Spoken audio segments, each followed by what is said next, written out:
Assalamualaikum warahmatullahi wabarakatuh. Salam sejahtera untuk kita semua. Salam jumpa kembali untuk seluruh mahasiswa dan mahasiswi program studi Sistem Farmasi Universitas Terbuka dimanapun Anda berada. Bagaimana kabarnya hari ini? Semoga senantiasa dalam keadaan sehat dan berbahagia.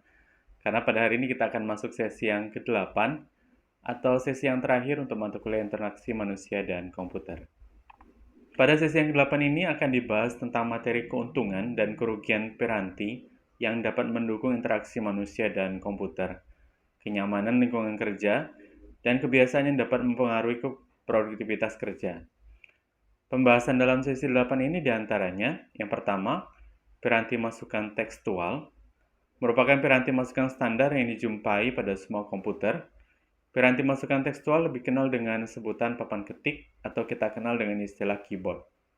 Yang kedua, piranti penuding dan pengambil merupakan piranti interaktif yang digunakan untuk menuding atau menunjuk atau menempatkan kursor pada suatu posisi pada layar tampilan dan untuk mengambil suatu item informasi untuk dipindah ke tempat lain. Di antaranya adalah mouse, joystick, trackball, digitizing tablet, dan light pen. Sumber informasi belajar pada sesi yang ke-8 ini berasal dari modul yang ke-9 dalam buku materi pokok MSc 4208 Interaksi Manusia dan Komputer yang dapat Anda akses melalui ruang baca virtual. Di modul yang ke-9 ini akan membahas mengenai materi yang terkait dengan yang pertama, berbagai piranti untuk melakukan interaksi dengan komputer. Yang kedua, tata letak papan ketik dan berbagai piranti. Yang ketiga, komponen pada layar tampilan. Yang keempat, jenis layar tampilan. Dan yang kelima adalah pengaruh buruk akibat penggunaan piranti interaksi. Selain itu juga dibahas tentang hal-hal terkait kenyamanan lingkungan kerja dan kebiasaan bekerja yang mempengaruhi produktivitas kerja. Di antaranya, yang pertama, aspek yang berhubungan dengan lingkungan kerja, di mana stasiun kerja diletakkan, di mana stasiun kerja dimanfaatkan, atau bagaimana kondisi lingkungan kerjanya. Yang kedua adalah aspek yang berhubungan dengan durasi kerja. Berapa lama suatu stasiun kerja tersebut digunakan, 4 jam sehari atau 10 jam sehari. Yang ketiga adalah aspek yang berfokus pada tipe pekerjaan. Bagaimana pekerjaan diselesaikan dalam arti persepsi dan kebutuhan motorik. Dan yang keempat adalah bagaimana beban psikologi yang dihadapi pekerja selama dia mengerjakan pekerjaannya. Apakah pekerjaan itu membosankan? Apakah pekerjaan itu mampu memberikan tantangan?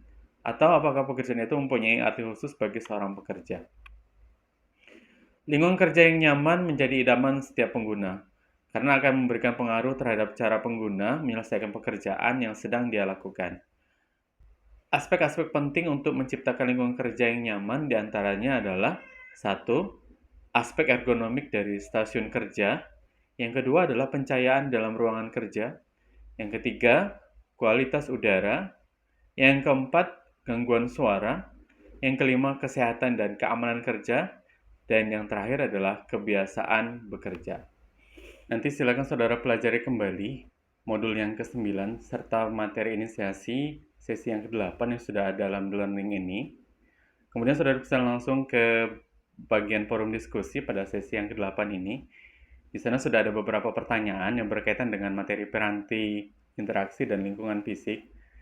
Jangan lupa nanti selalu mencantumkan referensi yang saudara gunakan untuk menjawab pertanyaan yang ada dalam forum diskusi. Baiklah, mungkin itu untuk sesi yang ke-8 ini. Saya rasa akan saya akhiri. Sebagai penutup dari seluruh rangkaian dari sesi yang pertama sampai sesi yang terakhir, semoga saudara mendapatkan hasil yang baik untuk mata kuliah interaksi manusia dan komputer. Terima kasih. Jika ada kesalahan, saya mohon maaf. Wabillahi taufiq wal hidayah. Wassalamualaikum warahmatullahi wabarakatuh.